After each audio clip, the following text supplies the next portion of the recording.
Hi, ladies and gentlemen, Mr. Green here. We are continuing in Unit 3, and I'm looking at Lesson 3, and it's on subtraction.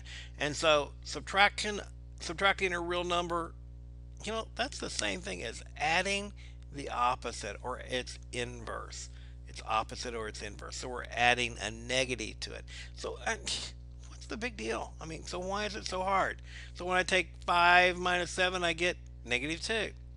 You could just as easily have said 5 plus negative 7, which is also negative 2.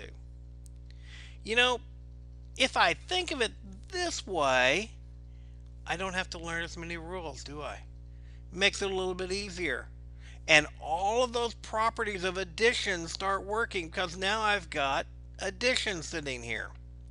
So 5 minus 4, well, that's the same thing as saying, 2x minus 4x is the same thing as saying 2x plus negative 4x, right?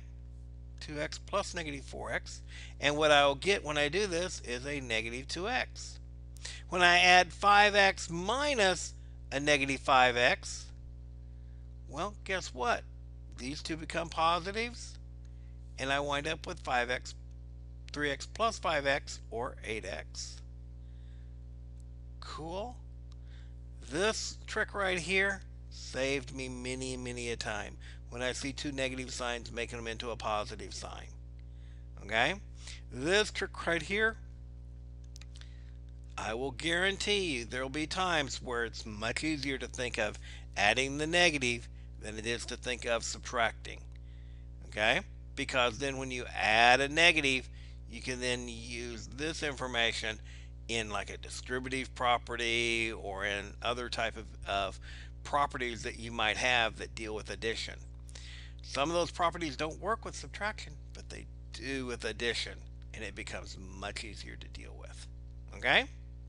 So I just wanted to throw these things at you. You might come up with some questions out of this lesson. If you do, feel free to bring them to either tutoring or to the Class Connect, and I'll look forward to seeing you